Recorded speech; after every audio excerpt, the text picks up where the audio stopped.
Boa tarde, pessoal. Muito obrigado pela presença de todos que estão aqui em mais uma live da Audit Safe. Hoje nós temos aqui um assunto muito polêmico, recém-atualizado, com todas as vigências possíveis e imagináveis, preocupações.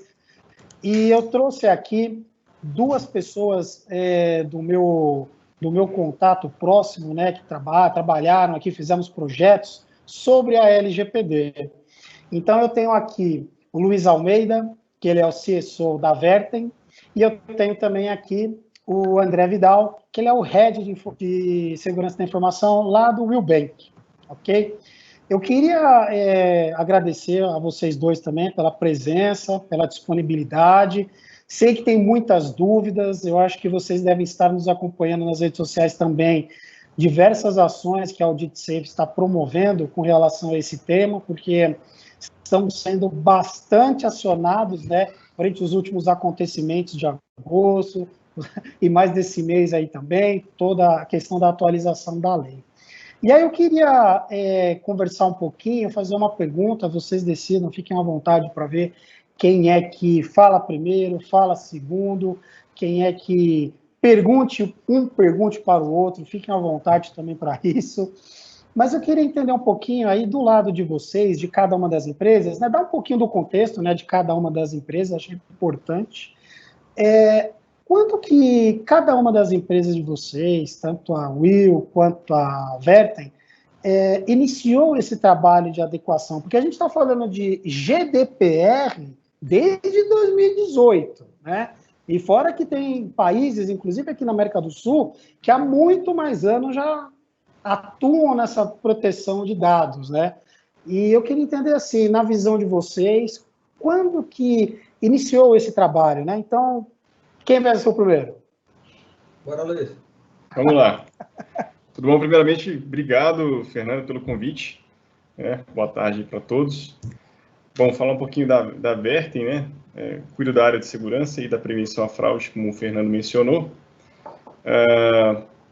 E a Vertem, ela trabalha no mercado de fidelidade. Então, toda a parte de programa de pontos, premiações, essa empresa, ela é líder de mercado nesse segmento. Então, muitas vezes você não vai ver o nome da Vertem, mas provavelmente algum cliente ou algum programa de pontuação que vocês possuam, a Vertem está rodando ali por trás desse programa.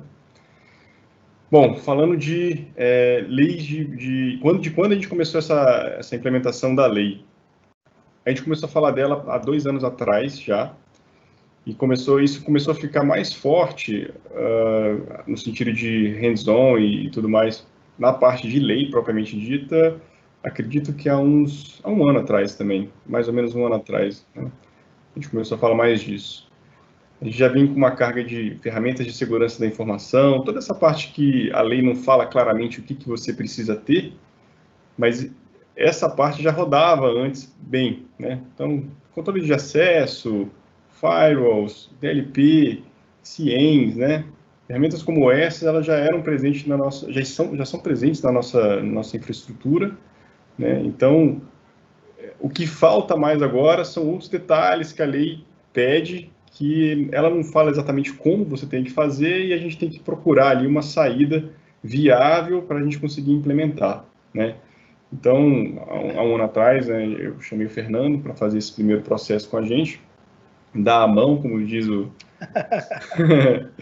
dar a mão, o Fernando já tem bastante experiência nessa área, né, para a gente começar a implantar os processos que a lei exige, né. A gente começou ali explicando a lei para todas as pessoas da empresa, né, e depois partiu para o data map, e agora a gente está na fase aí de execução do plano de ação, que são várias ações que a gente ainda tem pela frente aí para se adequar. Esse é um resumão. Vou passar agora aqui para o Vidal falar um pouquinho do Will. Vamos lá. Eu sou o Vidal, tô aqui no Will, digamos, há 1 ano e 5 meses. O Will é uma fintech que já nasce com 2 milhões de clientes, né? A gente tem um mercado financeiro bem robusto, tanto a parte de spend, tanto a parte de melhorias financeiras. E a gente nasce com um novo pensamento de fazer tudo diferente daquilo que a gente encontra no mercado. E com isso, a área de segurança também veio para se tornar também diferente, né? A parte da LGPD, ela na verdade, ela não nasce, a dor da proteção de dados, ela não nasce na própria LGPD em si. A dor da proteção de dados já nasce com alguns outros órgãos regulatórios e até de empresas que somos, né? E sim, mais ou menos há 2 anos atrás, na consulta pública, mais do que isso, eu acho que há uns 4 anos atrás, na consulta pública 55, quando começou a ser discutida a respeito de proteção de dados, foi tomado um início de projeto dentro das empresas em si, né? Quando eu cheguei aqui no Will, a gente teve que bolar uma área de segurança mais robusta do pensamento de alguns órgãos regulatórios, Banco Central e Companhia Limitada. E aí a gente não deu tanto foco inicial à proteção de dados, visto que era necessário estabelecimento de maturidade em geral na área de segurança da informação. E graças a Deus, quando eu cheguei aqui, dentro do Will, eu folheando meus contratos pré-existentes, eu achei um que brilhou meus olhos, que era reencontrar o Fernando depois de muitos anos. Verdade. E a gente começou a bater um papo perguntando como já tinha sido executado isso no passado, que pé estava e como que a gente poderia. Então, a gente decidiu que para tudo, vamos começar do zero, estabelecimento de data mapping, proteção e, lógico, todos os controles extremamente necessários, né? E me diz uma coisa, como é que vocês fizeram, a partir desse momento que vocês começaram a iniciar esse trabalho, qual foi a estruturação desse projeto? Porque tem muitas empresas que falam, pô, por onde eu começo? O que eu faço? Como eu vou planejar? E qual é o tamanho desse vespeiro que eu vou ter que fazer? Só roubando a ordem. Continua. Primeiro de tudo, foi mostrar para a corporação que o projeto LGPD não era somente da área de tecnologia de informação, primeiro de tudo. E o segundo de tudo era falar que também não era da área de segurança de informação, porque na normal, a área de segurança de informação, ela, na teoria, ela não é somente da área de tecnologia, ela é meio corporativo em geral. E a gente precisava dividir essas melhorias internamente, tanto na área de governança, tanto na área de compliance, tanto na área de jurídico e outras demais áreas, e logicamente com o apoio da alta diretoria. A dor maior que a gente percebeu onde a gente estava mexendo foi quando a gente começa a procurar nossos dados, né? Acho que quando a gente começa a perceber que a gente não tem noção de como os nossos dados estão sendo transitados, nem quem é o dono, nem como está sendo utilizado, a gente simplesmente utiliza, né? No pensamento financeiro, a gente utiliza para diversos formatos, desde marketing, desde aumento de fatura, desde aumento de crédito. A gente utiliza alguns outros prestadores de serviços, birôs de crédito, para fazer avaliações. Então, a gente teve que começar a analisar todas as informações que a gente tinha e dar o próximo passo, né? Que era a próxima análise de infraestrutura em geral. Pegando a LGPD como completo, de você começando a falar não compliance, não vale, a gente percebeu que todos os pontos, desde até envio de informações para fora do país, que não deixa tão claro dentro da LGPD se você divide informações com outros países. Se eu simplesmente tivesse uma infraestrutura em nuvem, como a AWS ou alguma outra, eu também estaria quebrando fronteira. Então, foi algo bem, digamos, de abertura de mente, né? De abertura de conhecer muito melhor a infraestrutura. Legal. Será que o Luiz travou? Luiz está por aí?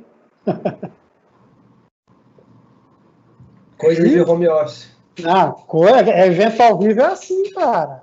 Evento ao vivo é assim, né? Deixa eu ver se ele já retorna aí, ele sai de novo, ele já retorna aí. Ele tá me chamando aqui, caiu, ele falou que ele caiu aqui. Me chamou, só se conectar de novo, vou até avisá-lo aqui. Vamos lá, gente. Hoje é assim, né? Não tem jeito. Mas vamos lá. Aproveitando também, enquanto... Cadê o Luiz? Ele está aqui. Deixa eu ver se ele já... Se ele saiu, daqui a pouco ele vai voltar aqui. Mas, Vital, me diz uma coisa. Eu sei que você tem aí uma proximidade também, né, com o board da empresa, e eu acho que é uma das grandes dúvidas, né, e perguntas aí das pessoas. Poxa, e segurança já acontece isso, né, muito forte. Como é que você convence o board, como é que você convence os executivos da empresa que você precisa fazer determinado tipo de projeto, precisa de determinadas soluções, precisa de determinadas ferramentas para poder atender a lei, né? Porque uma coisa eu aprendi também, né, cara? Porque o pessoal, a gente só investe, eu vejo assim, 3 formas de investir em segurança. Quando o cara sabe que é importante, tal, vai lá, investe. Quando tem que atender lei, ou quando ele já tomou um problemão aí, né? Já teve um prejuízo bem pesado aí, sim, putz, vou investir agora em segurança. Então, assim, como é que você fez? Porque isso é um desafio, né? Da gente que atua com essas questões de segurança, de como conseguir o patrocínio do board.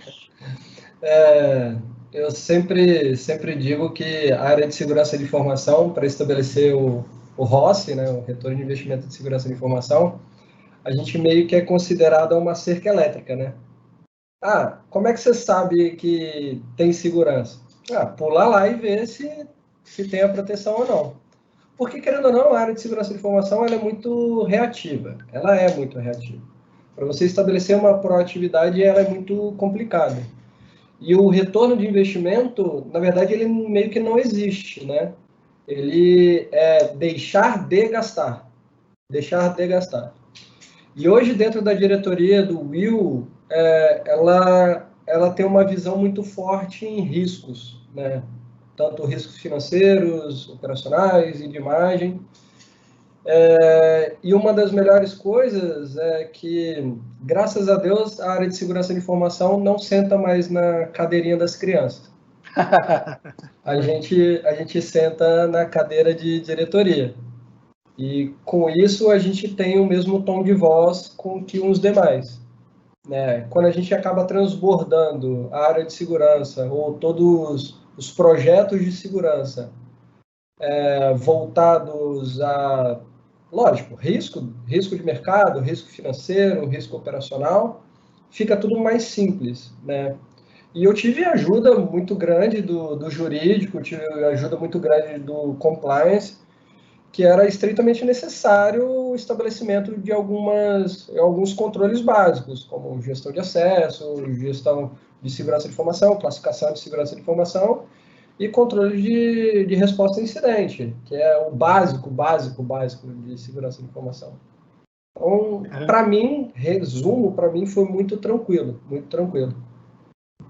O Luiz, ele falou que ele está tentando se reconectar aí, mas eu acho uma coisa importante que ele comentou foi a questão de, vou traduzir aqui para segurança cibernética, né? Porque a lei, ela fala assim, você tem que manter os dados confidenciais, você tem que proteger, papapá. Como é que você vai fazer isso? Sem solução de segurança, DLP, sei lá, onde é que está? Você está fazendo dupla custódia até de armazenamento dos seus dados de backup, você tem que proteger tudo, né? Você está falando, por exemplo, de criptografia, né, para você proteger esses dados também. Então, eu queria que você comentasse um pouco, né, do seu lado, como se deu aí essa adequação quando a gente está falando de solução para a segurança cibernética. Fernando, primeiro que é porque a gente tem que meio que separar as coisas, né? Primeiro de tudo, que a LGPD, eu não acho que foi a digitalização da segurança de informação. Para mim, ela só deu um ganho maior e colocou um pouco mais de calor ao assunto em si. Mas em todas as empresas que eu trabalhei, ferramentas de segurança de informação eram meio que obrigatórias, né? Tanto na parte de proteção de dados, utilizando um DLP, ou de uma criptografia de dados dentro de um banco de dados, ou uma utilização de certificado para trafegar a informação, eram sempre mandatórias, né? Uhum. E aí sim, quando você transborda isso para LGPD, fica um mundo mais tranquilo, porque na verdade você não está tocando num assunto novo, né? DLP não é novo. Se a gente for falar de endpoint security, que na verdade é o antigo antivírus, que, pô, ele ganhou extremamente novas funcionalidades, não é novo. Você utilizar um certificado SSL dentro de casa para fazer criptografia de tráfego não é novo. Só que a LGPD veio colocar cheques das melhores práticas de segurança que eu e você, a vida inteira, a gente brigava arduamente para as empresas entenderem que era extremamente necessário, né? No Brasil, a gente teve poucos casos de hacking, digamos assim. A gente não teve nenhum caso muito grave. A gente teve de ransomware, a gente teve da Telefônica, a gente teve não sei de onde, mas se para de falar, né? A gente tem, na teoria, uma memória um pouco curta. E a gente é muito imediatista. A gente foi aquilo que você falou. Normalmente a gente trabalha onde está nos doendo agora. Ah, vazou dado. Ah, compra um DLP. Ah, meu site foi hackeado e botaram uma foto de alguma coisa. Ah, então atribui a criptografia melhor, atribui o HTTPS, valida método. Mas isso daí tem mais de 20 anos, 25 anos de mercado. Então, acho que a LGPD só veio para realmente dar calor. Que tentou no Marco Civil, não conseguiu tanto, mas agora veio para resolver o problema porque começa a doer no bolso, né? Exatamente. Eu comento muito também com algumas empresas, né? Porque o pessoal fala, mas eu só contratar um advogado eu resolvo? Não. Como é o advogado, ele faz parte da solução toda que você vai ter que adotar. Você precisa fazer alguns investimentos, acertar aí diversos processos seu de negócio com a segurança, né? Então, por exemplo, legal, eu uso uma aplicação web lá. E a gente sabe que vai perguntar lá na hora, você conhece, né? Poxa, você está mapeando dados sensíveis, está fazendo data map, tá bom. Essa aplicação você desenvolveu aqui ou fora? Faz pentest ou não faz? Como é que estão os acessos? Como é que é? Tem segregação? Você olhou? Tem conflitos? Tem. Cara, tem uma série, um universo de coisas que devem ser observados, né? Por exemplo, você está fazendo data mapping, está falando com uma área específica, né? E nessa área, na hora do levantamento de informações, ele até comenta com você, olha, eu vendo determinado tipo de coisa. Tá bom, se você vende, então você tem um sistema que você alimenta, você tem vendedor, você cadastra os dados do cliente aonde, como é que depois é que você vai fazer o faturamento?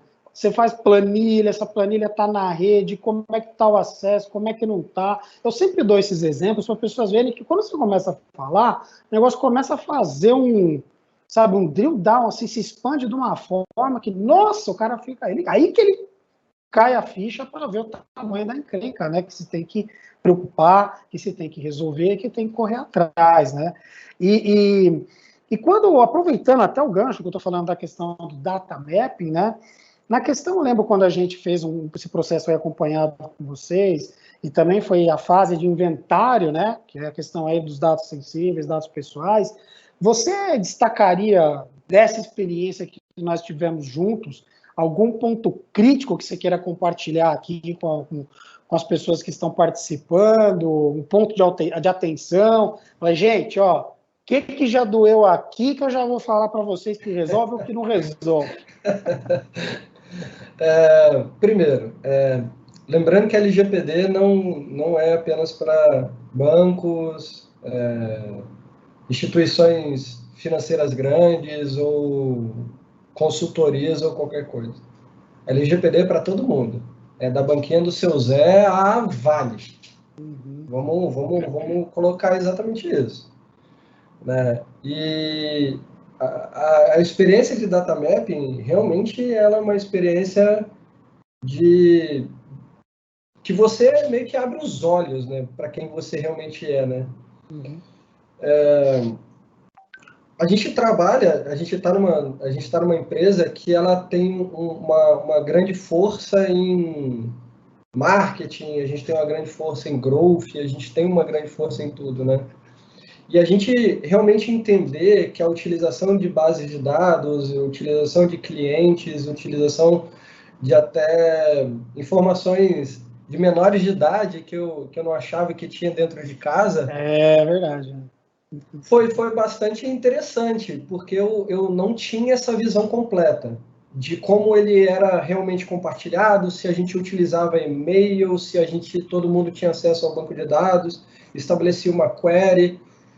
O ponto crítico de atenção que eu deixo para todo mundo é: saibam aonde os seus dados estão navegando. Todos. Desde a entrada da portaria do visitante ao seu cliente específico. Porque todos eles fazem parte da mesma corrente da LGPD. Você considera aí que a Will, na minha opinião, é uma empresa bem dinâmica aí também, né? Vocês têm aí uns processos bem ágeis, né? Conseguem ter uma produtividade muito bacana, né? E hoje é muito comum a gente trabalhar e ver que as empresas estão nessa mesma pegada, né? É a tendência. Só que essas coisas precisam estar bem estruturadas, né? Porque esse negócio do estou fazendo, vou fazendo, vai fazendo, você sabe que é totalmente desestruturado, né? Então, assim, como é que você observa, né, esses projetos de LGPD, também dada a sua experiência aí do seu lado, na Will ou em empresas que têm todo esse dinamismo e com o uso dessas tecnologias na interação com os clientes de cada uma delas, porque cada hora é uma coisa, né? Agora eu perguntei, mexi um pouquinho, né? Tem aplicativo ali, aplicativo não sei o quê, faz isso, e pega dado dali, faz não sei o quê, participe. Pô, tem um monte de coisa que acontece, né? Primeiro de tudo, a gente tem que colocar a certeza que a segurança da informação faz parte do fluxo de desenvolvimento. Se não tiver área de segurança no fluxo do desenvolvimento, você volta a enxugar gelo, porque você vai ter um incidente de segurança, você vai ter que correr atrás, você vai ter que entrar em contato com o seu cliente, ou com o seu fornecedor, ou com qualquer outro, para resolver o impasse que deu e fazer a comunicação inteiramente devida, né? Então, no pensamento de dinamismo, você tem que fazer parte da esteira. Você coloca a área de growth marketing muito mais próximo de você, seu par sempre mais próximo de você. A área de desenvolvimento tem que ser, digamos, ela tem que dormir junto com você. Você tem que saber todos os passos que ela está dando, todos os caminhos que ela está fazendo, até para saber como que ela vai requisitar dado, como que ela vai trabalhar o dado em si. E a área de dados tem que ser seu irmão, para contar todos os seus segredos. Para falar assim, cara, tô pensando em fazer um estudo de mercado top. Beleza, vamos lá. Estudo sobre o quê? Estudo sobre como? Estudo sobre aonde? Quem vão ser as pessoas? Que dados você vai utilizar? E isso, de novo, volta lá atrás na política de privacidade, dizendo tudo bonitinho, que sim, eu vou utilizar o dado do meu cliente, sim, eu vou utilizar blá blá. Porque tem que estar comunicado. E você faz sempre o reforço, né, de conscientização, dizendo, cara, ó, para estar aqui eu preciso, para melhorar a sua vida eu preciso, para mercado eu preciso, para crédito eu preciso. E aí a gente vai levando. Então, manter a área de growth sentada na sua frente, a área de growth marketing sentada na sua frente, para você entender aquilo que está acontecendo. A área de desenvolvimento, ela tem que dormir com você, para você acordar todos os dias e saber por onde ela está andando. E a área de dados, você tem que almoçar com ela, você tem que viver a vida com ela para saber todos os detalhes de tudo que está fazendo. Porque, querendo ou não, e sendo ultra sincero, a área de segurança de informação, ela não é mais aquela área que diz não ou sim. ela é uma área que fala de risco. Porque, querendo ou não, a LGPD não é de segurança de informação. Ela é corporativa. Ela sendo corporativa, caso aconteça algum tipo de incidente, quem vai responder é a corporação. Ok, a parte técnica, talvez cabe à área de segurança de informação que responda sobre o caso. Mas vai ter o DPO, que vai fazer toda a comunicação, vai ter a área jurídica para fazer toda a análise. Então, a gente vai ter muitas coisas sendo envolvidas. Mas se você tiver essas 3 áreas muito próximas de você, ó... Vai que vai, né? Vai que vai. Luiz voltou, conseguiu restabelecer a conexão conosco. Legal. Tá no mudo. Deixa eu ver aqui. Aí. Logo hoje essa conexão me deixa na mão. Vamos lá. Não tem problema não. Cara, eu já vou voltar aí. Você comentou, bem na hora que você acabou perdendo a conexão, eu anotei aqui, você comentou da questão assim de ferramentas, né? Eu fiz essa pergunta para o Vidal também, eu vou retomar aqui com você, para você trazer no seu contexto, né? Eu perguntei, você tinha comentado assim, olha, a gente precisa também ter ferramentas de segurança para poder implementar determinados controles, né, de segurança e o que a LGPD determina. E aí, no caso, eu comentei, né, Vidal, da questão da segurança cibernética, né? Então, quais controles de segurança cibernética você vê que são os mais adequados ou que a gente foi trabalhando até em conjunto, que estão sendo adotados para essa proteção de dados sensíveis, né? A gente está falando que tipo de solução que você pode usar para minimizar dados, o próprio DLP, você faz backup aqui, você faz um hot site em outro lugar, você também tem que proteger outro lugar. Então, falando um pouco de segurança cibernética em LGPD, né? É isso que eu comentei com ele aqui. Beleza, vamos lá. Cara, eu acho que a questão das ferramentas, isso vai muito de acordo com o seu tamanho, né? A LGPD, ela não te fala exatamente o que você tem que usar, né? Ela te dá uma ideia e fala, ó, você tem que seguir isso aqui, você tem que garantir isso. Faz aí, né? Então, eu vou falar com base na minha realidade, né? Existem milhares de realidades, a empresa hoje ela tem em torno de 500 funcionários, então a gente tem condições aí pelo faturamento de ter algumas ferramentas. Né? Então, eu acho que uma das principais seria uma boa configuração de DLP, porque ele pelo menos vai te dar uma ideia do que você tem de dado PII na sua rede, né? Esse eu acho que é um dos principais, né? A gente, inclusive, o DLP nos ajudou a fazer uma reversa interessante aí de onde estavam esses dados não estruturados dentro da empresa.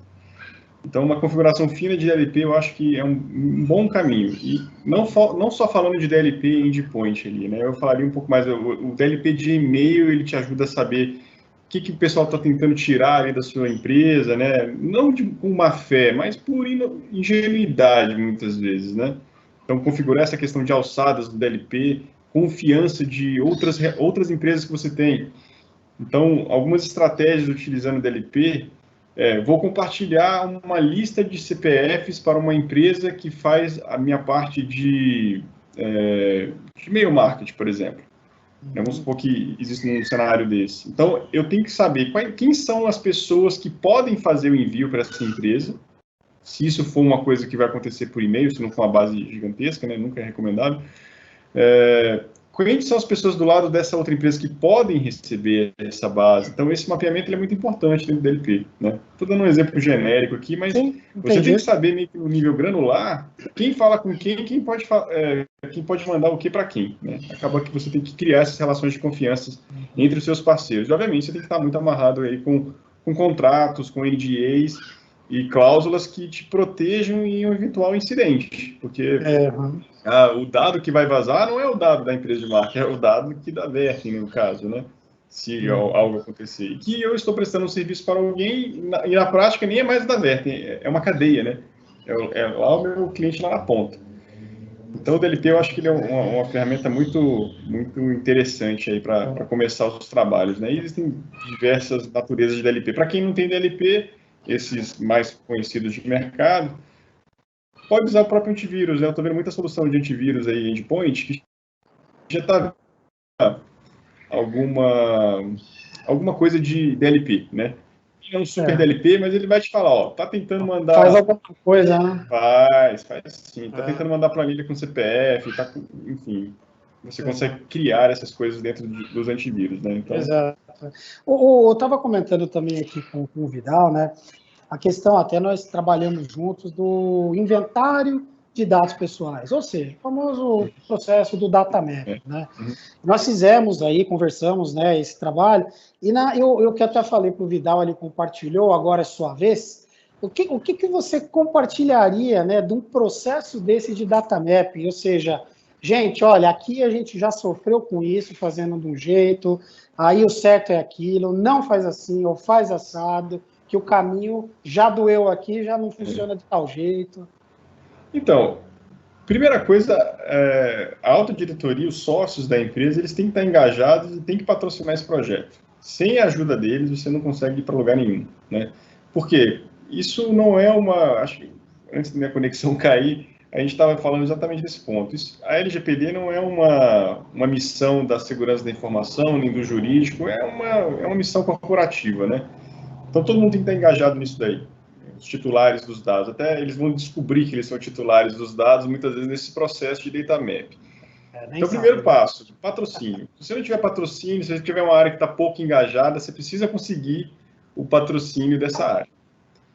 Então, tem muita gente que vai falar que não tem tempo para fazer, e é uma reunião que não dura muito tempo. A gente teve várias áreas aqui na empresa, a gente fez data map, salvo engano, de 12 ou 13 áreas, eu não lembro exatamente, Fernando. Fizemos junto, E eram reuniões de 2 horas, dependendo da área, né? Tem área que leva mais tempo, a área de RH geralmente leva um pouco mais de tempo, né? Isso para falar de dado não estruturado, né? E a gente acaba descobrindo muita coisa nesses processos, né? Você fala, poxa, você manda isso para lá, você traz isso de cá, você armazena isso dessa forma, né? Então, acho que a palavra-chave aí para o data mapping aí, o inicial é patrocínio, né? Se você não tiver, você não consegue andar, você não consegue dar vazão para isso aí. E depois é você conscientizar as pessoas, né? Porque se você, quando sai desse universo da TI, né, você conversa com pessoas que não têm tanta experiência em tecnologia e a ingenuidade acaba deixando ela fazer ações que não são boas ações, né? E aí, mais uma vez, você coloca essas ferramentas em volta da corporação para que isso não aconteça, né? Eu parto do princípio que a pessoa que está eventualmente tentando fazer um envio de e-mail para um Gmail da vida, muitas vezes é mais ingenuidade do que estão agindo de má fé, né? Então... você sabe, até um amigo meu, ele, já vi palestras dele também, ele falava assim, né? O problema não é o usuário mal intencionado, o problema é o usuário sem noção. Esse aí é complicado. Tem uma palavra boa para isso, chama notionless user. Esse é o melhor. Às vezes ele está fazendo uma coisa, tentando viabilizar ou ajudar, mas totalmente inocente, até mesmo por conta, assim, por isso que reforça ainda mais a questão do elo fraco, né, que são as pessoas, a questão de você estar sempre sensibilizando, sempre alertando, sempre comunicando. E você lembra o quê? Seus pais falando sempre as mesmas coisas para vocês, não é? Eu ouço coisa dos meus pais até hoje, e quando eu tiver 90 anos eu vou continuar ouvindo as mesmas coisas, entendeu? Os mesmos cuidados. Olha lá, isso aqui é a famosa conscientização, né? Mas uma coisa importante, quando você comentou, cara, da questão do DLP, e eu já vou puxar um outro assunto, é a questão de políticas e procedimentos. Se você está falando de DLP, obviamente a gente precisa estruturar as diretrizes que vão reger a LGPD e a classificação de determinadas informações. Então, a questão de classificação da informação para a LGPD é muito importante, né? Para a segurança como um todo e principalmente agora para a LGPD também, ela está se fazendo muito mais necessária, né? Então, a questão de uma política de classificação é um ponto, mas como é que foi para vocês o processo de elaboração, reestruturação, implementação, o que voltou, vamos dar um passo para trás, vamos fazer de novo, na questão de políticas e procedimentos para adequar a LGPD? Essa questão da classificação, a gente no primeiro momento sempre começa com a classificação padrão dessas ferramentas, né? Você vai lá, quero PII, dados financeiros, por aí vai. Então, o que mais pega são as áreas que mais falam com o mundo afora, né? O mundo externo. Então, as principais áreas que falam para fora. Marketing fala com muito fornecedor. Vendas, né? E Comércio. RH também fala com muito fornecedor. Então, a gente também tem um braço que é um braço de viagens, que esse também é bem complicado, né? Esse, além de mexer com dados pessoais, tem uma subcategoria que são os dados sensíveis, né? A gente fala, pô, mas dados sensíveis para viagem Pois é, você tem que saber se o cara, qual a religião dele, para você não oferecer uma comida diferente. Você tem que saber se ele tem alguma doença pré-existente, se ele toma vacina, né? Aquelas coisas todas, né? Então, essas 3 áreas são as áreas que a gente tem que customizar mais esses processos, né? Muitas vezes essas áreas têm que falar com os agentes, mandar uma lista para o agente lá na Espanha para poder fazer o evento e etc. Aí você, putz, eu não conheço o agente. Então, entra esses desafios. Mas a gente está falando de massas de dados pequenas nesses eventos, né?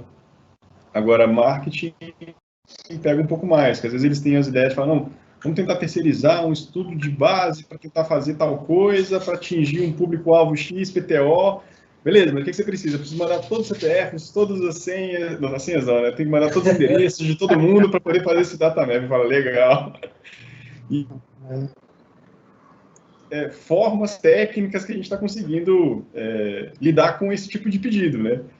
Ah, beleza. Então, por que em vez de eu mandar tudo isso para fora da minha companhia, eu tento fazer um ambiente isolado, onde essa pessoa vem aqui, trabalha nessa massa de dados e vai embora? Isso super monitorado e tudo mais, né? Então, a gente está indo numa linha dessa de VDIs, né, Virtual Desktop, para poder criar esses ecossistemas temporários, onde eu consigo controlar bem, onde as ferramentas que estão lá e as políticas são minhas, o dado fica aqui, ele não consegue tirar, né?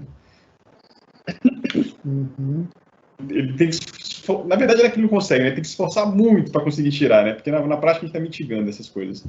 E tudo é gravado dentro dessas sessões, e aí a gente começa a trabalhar dessa forma. Eu te dou o environment para você trabalhar, usa sua mão de obra, o seu potencial intelectual para executar esse tipo de coisa. E aí isso sempre fica aqui comigo. Eu tenho usado dessa estratégia, estou começando uma frente de estratégias como essa, né? Para trabalhar essa questão dos terceiros, né? Essa é importante. E ela é muito similar também com a estratégia de acesso a dado de produção ou correção em produção, né? Para que você não faça isso utilizando uma estação de trabalho, né? Por mais que a estação de trabalho já tenha as nossas políticas, ela tem navegação à internet. Então, quando a gente manda o cara para um ambiente desse que só fala com a produção, ele não vai falar com a internet, ele não vai ter nenhum diretório mapeado, né? Então, isso é uma coisa que também mitiga bastante qualquer risco de vazamento.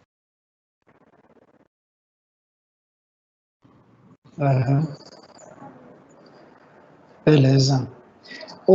Será que ele caiu? Não caiu não, né? Luiz, tá por aí? Eu acho que foi de novo. Bom, mas de qualquer forma, ele já volta. Vamos lá. O Vidal, me fala você também aí, como é que foi esse processo de elaboração dessas políticas, procedimentos, todos eles para adequar, né, na LGPD? A gente teve que dar um passo para trás por causa das outras regulamentações que a gente é meio que obrigatório, né? Tanto aquilo que a gente estava falando antes, né? Eu tenho outras 3 ou 4 regulamentações obrigatórias que já me forçavam a ter políticas e normativas específicas para a área de segurança de informação. Para mim, a única coisa que eu tive que fazer é adicionar algumas informações a mais na parte de classificação de informação e ter alguma tratativa um pouco diferenciada, né?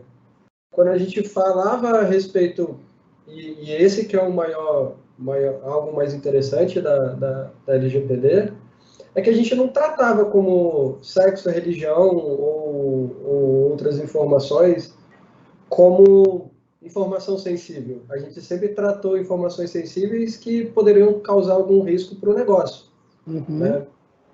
E a gente teve que colocar algum outro tipo de flag, outro sinal para aquele ambiente. E com isso criar outras instrumentações de controles informativos, né? Aí que faz o trabalho do data mapping ser mais interessante. A gente reavaliar toda a nossa fonte de dados, a gente reavaliar todo o nosso banco de dados e começar a procurar se existiam algumas informações tão sensíveis que a LGPD poderia pontuar a gente em algumas criticidades. talvez um banco de dados A ou B ou C, ele acaba sendo um pouco mais, tendo um pouco mais de criticidade baseadas nas informações contidas ali dentro. Então, a gente precisaria estabelecer controles um pouco diferenciados. Uhum.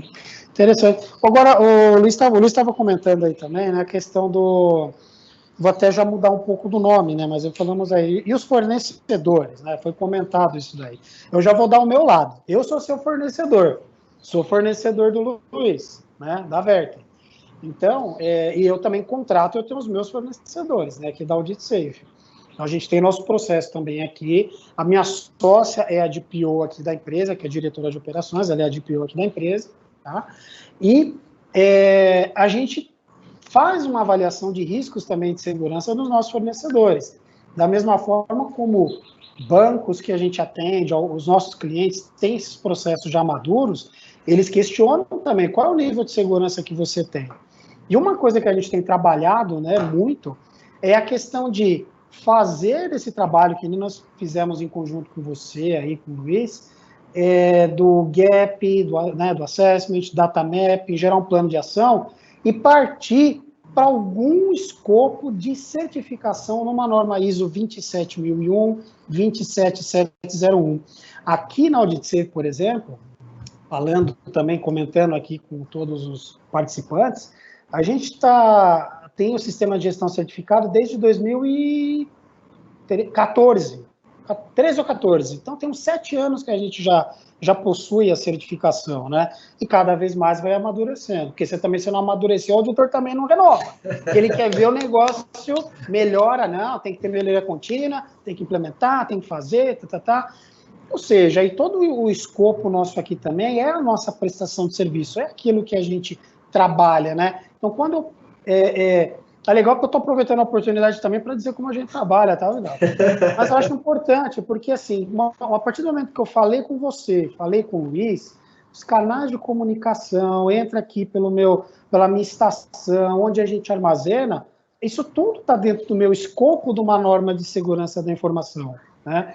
Então, as máquinas criptografadas, tem DLPs, tem diversos recursos de tecnologia unidos a processos, né, onde a gente faz a gestão da segurança da informação com tudo isso. Então, eu acho que é importante eu compartilhar um pouquinho, assim, eu como empresa, né, como gestor de uma empresa, dizer como também eu implementei aqui. E a questão da norma ISO, quando a gente falou de política, de padrões, ela padroniza muita coisa, efetivamente. Você deixa os processos muito bem estabelecidos, não tem que ficar, vai fazendo. Não, pega, põe na esteira e deixa o negócio seguir, né? Então, eu acho que é bacana esse comentário também, complementando o seu, tá? Abrindo esse parênteses aí, Fernando, acho que todo mundo tem que entender que a ISO 27001, eu acho que para nós três, e eu acho que para todo mundo que está escutando a gente, sempre foi o start da onde a gente está hoje, né? Verdade. É o nosso checkmark. Então, quando a gente vai discutir a respeito de LGPD, não tem nada de diferente do que a ISO 27001 ou a ISO 27002, anexo A, já não está descrito. Né? Então, quando a gente estipula nível de maturidade de segurança de informação, é o nosso guia de bolso, é onde a gente vai procurar falar a respeito de respostas, complementos, políticas ou estabelecimento de um processo de gestão de segurança de informação, sempre vai ser baseado na ISO 27000, a família Exato. ISO 27000, né? E a vida que segue. Ô Luiz, quando você caiu e voltou de novo, a gente estava. Eu até peguei o gancho de uma coisa que você comentou, que eu estava complementando agora. Como eu tenho meus fornecedores, eu também sou um fornecedor, por exemplo, de vocês, né? Como eu sou avaliado, como é que eu trato as coisas aqui, pela questão da gente ter um sistema de gestão certificado em segurança, na 27001. E eu queria também, opina aí, né? A questão, como é que você vê a questão. Porque a LGPD ela tem isso daí também bem enraizado, que é a questão de como você avalia os seus fornecedores, né? Que também são corresponsáveis aí junto com vocês, né? Daquilo que vocês têm que se preocupar e proteger. Tá no mudo, tá no mudo. Vamos lá. Se Deus quiser, essa internet não vai cair mais. Vamos lá. Hoje está difícil. Bom, você tem que segmentar os seus fornecedores, né? Minha visão inicial é segmente seus fornecedores. Quem são os caras que mais trabalham com volume de dados, né? Acabo quantificando, né? Quem tem mais volume de dados hoje, quem é, sei lá, do seu data center, começa por ele, né? Então, a gente tem uma estrutura toda cloud, um data center de ponta, que tem todas essas certificações, mas não é só isso, né? Você tem que, os seus procedimentos têm que estar muito alinhados com isso. E aí depois você vai para a sua cadeia de baixo, aí, que são fornecedores que não necessariamente são de TI, mas, sei lá, a gente trabalha muito com empresas de varejos, etc. Né? Basicamente, o que acontece no meu negócio? O participante entra num catálogo de prêmios, resgata uma televisão com os pontos dele, e quem vai entregar essa televisão não é a Vertem, é a Casas Bahia, é a LTM, por aí vai. Então, nesses cenários aí, a gente tem uma planilha que vai se basear basicamente em planilha e contratos, né? Então, eu estou falando mais da minha planilha aqui. A planilha vai avaliar esses caras, né? Então, ela vai ter ali perguntas que são muito baseadas na ISO 27000, como o Vidal estava falando.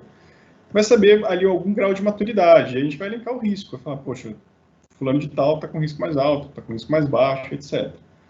Então, como é que a gente vai saber quem vai fazer primeiro, né? Não dá para fazer todo mundo. Quem recebe mais pedido, né? Então, o meu fornecedor que mais tem resgate é por ele que eu vou começar. Ah, entendi. Então, o caminho é esse, né? Então, aí a gente encontra de tudo nisso, né? Nesse meio, nesse mundo aí. Eu acho que todo mundo está adotando esse mesmo pensamento, né? Da planilhinha, de enviar para o fornecedor e falar, cara, faz um cheque para mim aí se você tem ou não tem esses controles, né? E lembrando que eu, pelo menos para mim, eu coloco sempre embaixo do e-mail que eu mando que a gente tem por obrigação auditá-los de algum formato, né? Evidência, né? Solicita evidência de tudo, Solicitar né? evidência Qual a expectativa de evidência, isso é muito importante. E colocar sempre, guardar essas informações baseadas até o tempo de contrato. Uhum. A gente tá isso ajuda na questão da boa-fé, né? Se acontecer algum problema, você fala, não, eu tive a boa-fé de avaliar e tudo mais, isso te resguarda nesse quesito, né? Uhum. Me diz uma coisa também, eu sei que vocês têm aí, você falou quantos milhões de clientes, Vidal? 2 milhões. 2 milhões, eu não sei, eu não me lembro agora da Vertem também. 25. Mas... Oi? 25. 25, tá vendo? Milhões.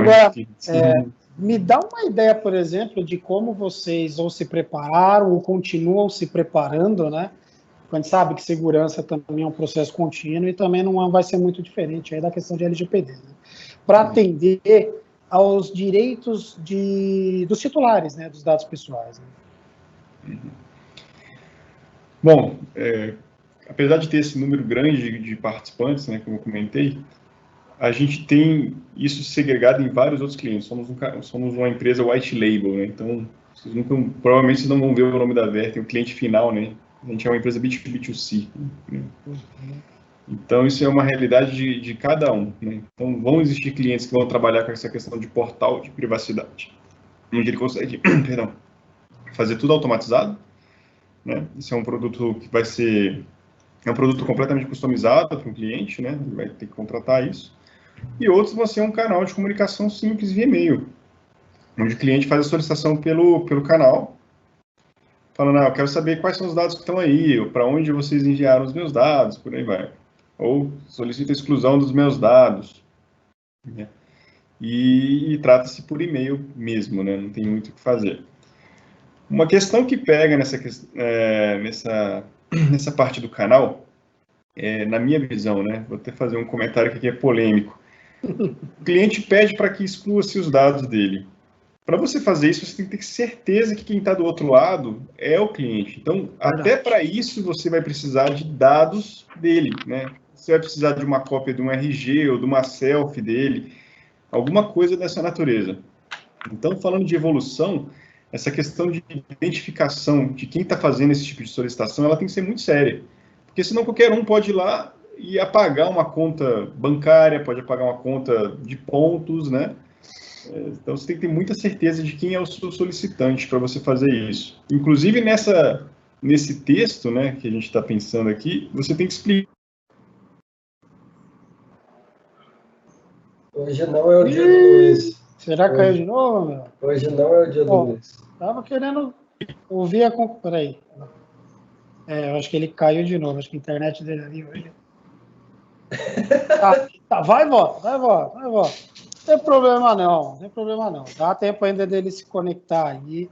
Já vi, mas eu acho bem interessante, né? Esse comentário que ele falou mesmo. Você não pode sair também excluindo e tem que ter certeza daquilo que você está fazendo e ter os registros, né? O histórico. Opa, Luiz, tá aí? Tô te vendo, você virou a cabeça aí. Será que tá quase. Tá tentando funcionar. Mas, ô Vidal, você já passou na sua mão aí alguns casos de exclusão? Já tiveram casos. Já tiveram casos, sim. Luiz, tá por aí. Luiz, conclui. Conclui, vamos lá. O que eu estava concluindo é que quando acontece essa solicitação de exclusão, o cliente tem que te mandar mais informações pessoais para ele provar que ele mesmo, né? E você também vai ter que destruir essas informações ou anonimizá-las, né? Para você justificar o porquê que você excluiu aquilo, que foi uma solicitação dele. Enfim, você tem que ser transparente com ele, tentar uma forma de manter um registro que essa solicitação foi legítima e, ao mesmo tempo, não utilizar mais aquela informação pessoal dele. A conclusão era essa. Tem que falar rápido aqui antes que essa internet pare de novo. Eu perguntei para o Vidal, né, assim, se ele já tinha passado aí na mão dele algum caso de exclusão. Eu também queria saber de você, Luiz, né, como é que foi, o que vocês poderiam até expor, né, comentar aqui. Como é que foi o processo? Vai, Luiz, termina, porque vai que sua internet cai. Tem que falar logo aqui, enquanto ainda tá bom o sinal. Eu já tive alguns casos,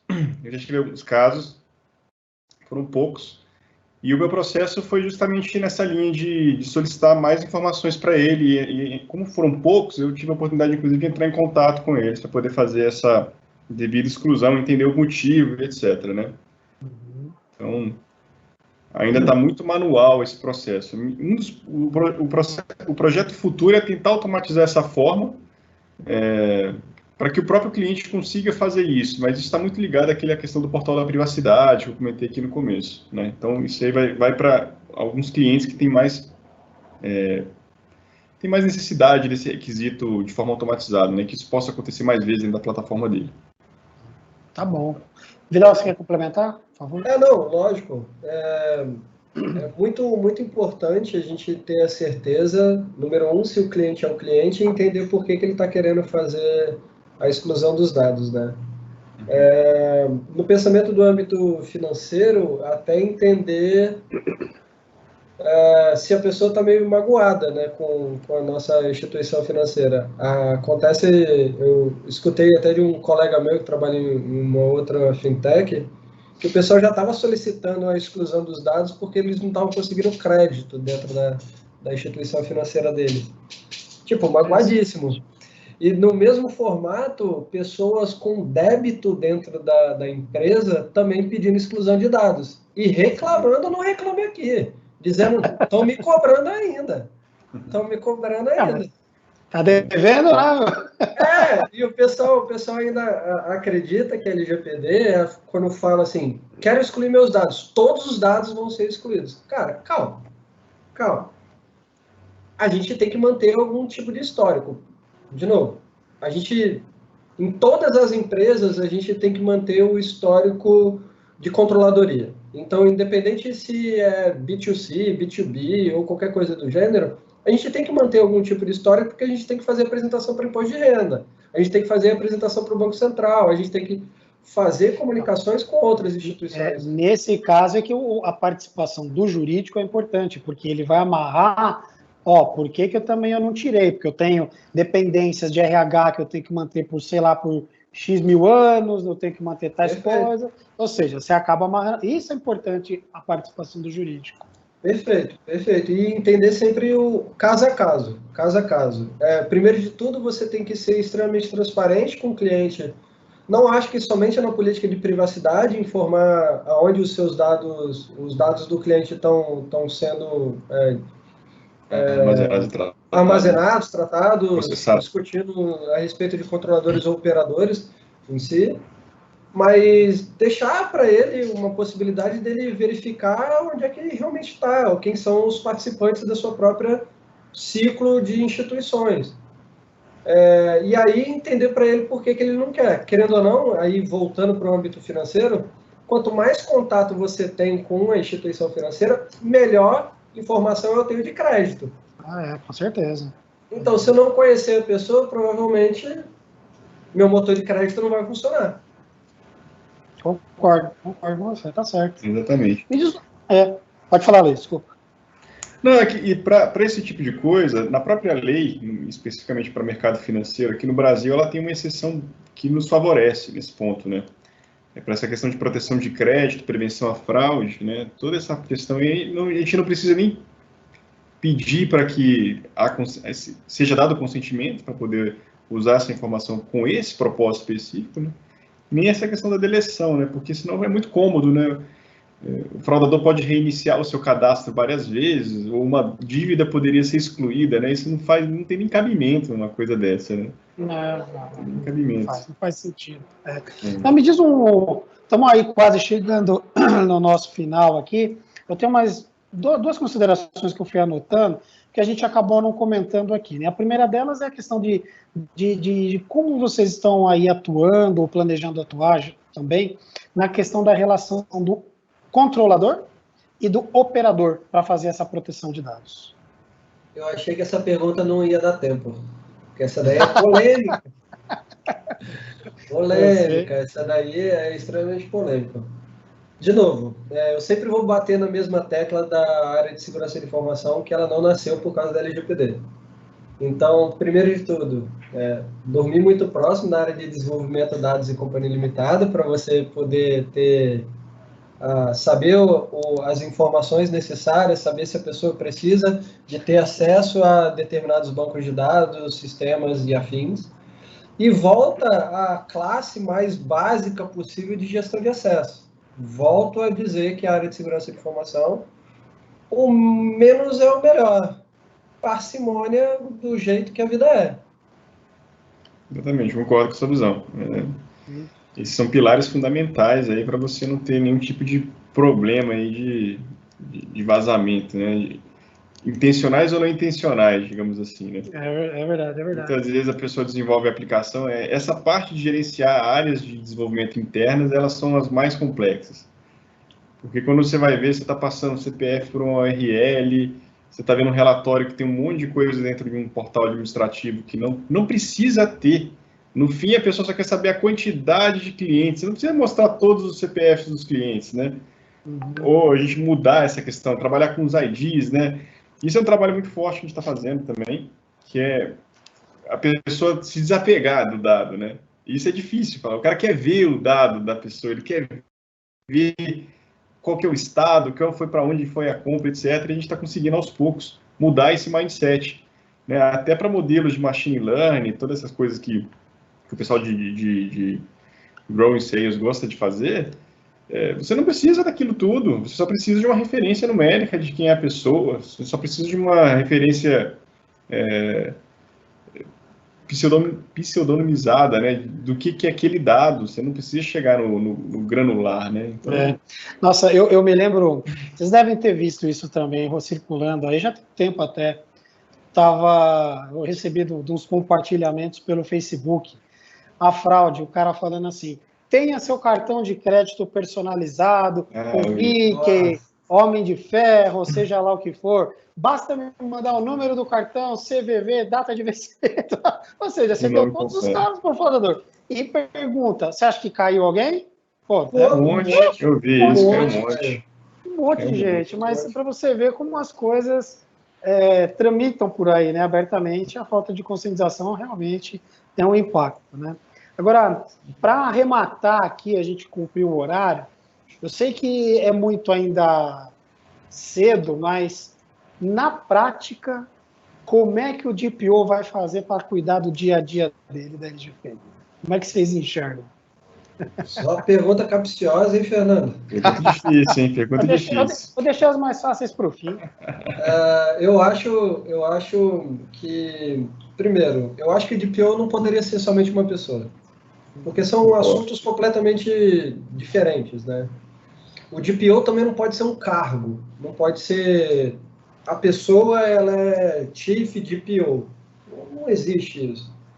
A pessoa, como ser um DPO, ela precisa ter uma representatividade muito grande em todas as áreas.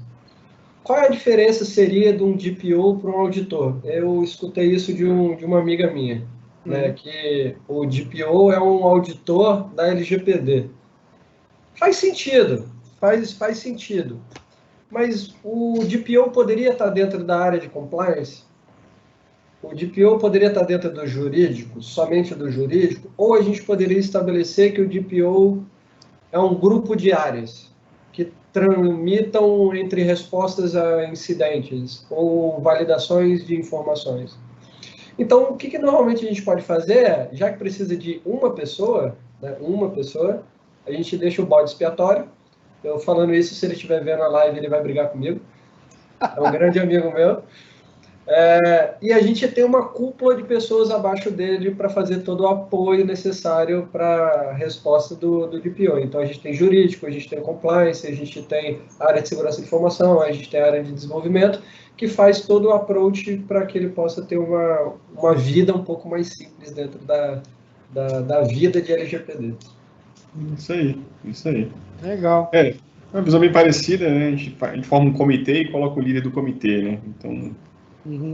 Quer dizer, é mais um, né? Eu lembro quando eu era CSO de um banco aqui também no Brasil, a área de produtos chamava, né? Vou lançar um produto novo. Aí era aquele petit comitê, né? Agente de segurança, compliance, jurídico. Agora tem mais um, é o DPO, né? Vai entrar mais o DPO também no circuito para saber o que vai e o que vem, né? Mas é isso aí. Bom, meus amigos, eu acho que respeitando o prazo aqui de vocês também, né? Eu quero agradecer aí ao Vidal, ao Luiz, para quem pegou na metade, eu vou aqui falar novamente, né? Estou com o André Vidal, ele é o Head de Segurança da Informação do Will Bank, e o Luiz Almeida, que é o CSO da Vertem. Eles compartilharam conosco aí algumas experiências, né? Tanto profissionais de onde eles estão, como também pessoais enquanto profissionais, né? Virando o crachá ao contrário, né? Porque também a gente tem algumas opiniões, obviamente. Né?